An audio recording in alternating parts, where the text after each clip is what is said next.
بسم اللہ الرحمن الرحیم۔ ناظرین و سامعین محترم، ایک ایسا دلخراش واقعہ پیش آیا جس کو دیکھنے کے بعد یقین کریں کہ انسان ایک وہ سچا مسلمان کا دل کانپ اٹھتا ہے کہ یہ ہوا تو ہوا کیسے اور یہ کیا ہو گیا۔ پھر ظاہر ہے جب اس طرح کے واقعات رونما ہوں گے اور اس طرح کے فتنے سامنے آئیں گے تو ظاہر سی بات ہے پھر عذاب الہی کو کوئی بھی چیز آنے سے روک نہیں سکتی، ٹھیک ہے، غضب الہی کو نازل ہونے سے کوئی بھی چیز روک نہیں سکتی۔ آپ قرآن مجید کو اٹھائیں اور پچھلی امتوں کے، پچھلی قوموں کے اگر آپ احوال پڑھیں تو ان کے اندر آپ کو واضح طور پر نظر آئے گا کہ وہ جب گناہ کرتے تھے اور گناہ ان کے حد درجہ پہنچ جاتے تھے اور حد کو بھی کراس کر جاتے تھے، تب اللہ کریم ان پر جو ہے عذاب نازل فرماتا تھا، ٹھیک ہے۔ رب کائنات بھی فوراً کسی کی گرفت نہیں فرماتا، وہ بھی انسان کو ایک موقع دیتا ہے کہ شاید بندہ سدھر کر جو ہے اور راہ راست پہ آ جائے۔ جب بندہ راہ راست پہ نہیں آتا تو بالآخر پھر وہ عذاب الہی کا شکار ہوتا ہے۔ تو اسی طرح کے ایک دلخراش واقعہ جو ہے ہمارے پاکستان کا جو صوبہ ہے خیبر پختونخوا، جس کو ہم KPK بھی کہتے ہیں، وہاں مردان کے اندر ایک دلخراش قسم کا واقعہ پیش آیا جس کو دیکھنے کے بعد ایک مسلمان جو ہے وہ یوں سمجھ لیں کہ اس کا دل جو ہے خون کے آنسو روتا ہوا نظر آتا ہے۔ ناظرین کرام، واقعہ وہاں کیا پیش آیا؟ واقعہ کچھ یوں وہاں پیش آیا کہ مسجد جو کہ اللہ کا گھر ہے، جہاں عبادت کی جاتی ہے، جہاں پر آ کر نماز پڑھی جاتی ہے، قرآن کی تلاوت کی جاتی ہے، دیگر ذکر و اذکار کیا جاتا ہے، جہاں پر دین کے معاملات وہاں بیٹھ کے سیکھے جاتے ہیں، اور وہ مقدس جگہ جس کا ذکر قرآن کے اندر بھی موجود ہے، احادیث کے اندر بھی موجود ہے، مسجد کے آداب اللہ اور اس کے رسول نے ہمیں سکھائے، اور یہاں تک قرآن کے اندر بتایا گیا کہ جب تم مسجد کے اندر جاتے ہو تو خوب پاک اور ستھرے اور زینت اختیار کر کے جایا کرو۔ ہاں جی، وہ مقام جس کا ذکر قرآن کے اندر موجود ہے اور جس کے آداب خود قرآن بھی سکھا رہا ہے، خود احادیث مصطفیٰ بھی ہمیں سکھا رہی ہیں، اس مقام کی اتنی بے حرمتی کی گئی اور مسجد کی توہین کی گئی، اور لیکن کسی کے جو ہے ماتھے پہ بھی بل نہیں پڑا، اور وہاں یوں سمجھ لیں کہ شاید پوری بستی کے اندر کوئی ایسا مسلمان نظر نہیں آیا جس کے اندر اتنی طاقت ہوتی کہ وہ ان بدبختوں کو روک پاتا۔ تو ناظرین کرام، اب وہ توہین کس طرح سے ہوئی؟ سامعین محترم، وہاں کے مردان کے جو خواجہ سرا ہیں ان سب نے مل کے ایک پروپیگنڈا کیا جی، مسجد کی توہین کی اور مقدس مقام کی توہین کی۔ مسجد اللہ کا گھر ہے، اللہ کی گھر کی انہوں نے توہین کی، اور وہاں کوئی بھی ایک ایسا انسان موجود نہ تھا جو ان کو روک سکتا، ہاں جی، جو روکنے کی جرت کر سکتا تھا، ٹھیک ہے۔ تو وہاں پہ ہوا کیا ناظرین و سامعین محترم؟ ویڈیو کے اندر جو ہم نے دیکھا، جو ہمیں محسوس ہوا کہ مسجد کے اندر یا غالباً مین گیٹ کے اوپر جو ہے کیا کیا گیا ناظرین و سامعین محترم؟ مجرا کیا گیا، ڈانس کیا گیا، رقص کیا گیا۔ کن لوگوں نے کیا اور کن لوگوں نے کروایا؟ ٹھیک ہے، کرنے والے خواجہ سرا تھے، جن میں جن کے اندر نامی گرامی خواجہ سرا، جس کا نام غالباً ارباب بتایا جاتا ہے، تو وہ بھی اس کے اندر شامل تھا۔ ہاں جی، وہاں کے چلیں مسلمان تو جو ان سونوں نے کیا،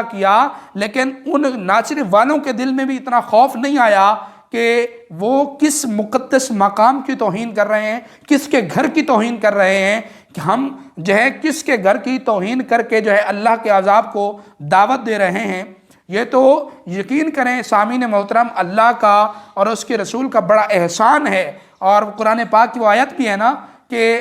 اے حبیب تم ان لوگوں کے اندر موجود ہو، اس وجہ سے ہم ان کو عذاب نہیں دیتے، ٹھیک ہے۔ آج ہم گناہ کرتے ہیں، آج ہم جو ہے دین کا مذاق اڑاتے ہیں، اللہ کے گھر کی توہین کرتے ہیں، اور کوئی بھی اٹھ کے بولنے کی جرت نہیں کرتا۔ یقیناً اگر آج ہماری شکلیں نہیں بگڑ رہی، یقیناً اگر آج ہمارا رزق بند نہیں ہو رہا، یقیناً اگر آج ہم جو ہے اتنے گناہ کرنے کے باوجود، کون سا جرم ہے جو آج ہم مسلمان نہیں کر رہے، لیکن اس کے باوجود بھی سامعین محترم آج اگر ہم سلامت ہیں، جسم سلامت ہے، آنکھیں، کان، ناک اور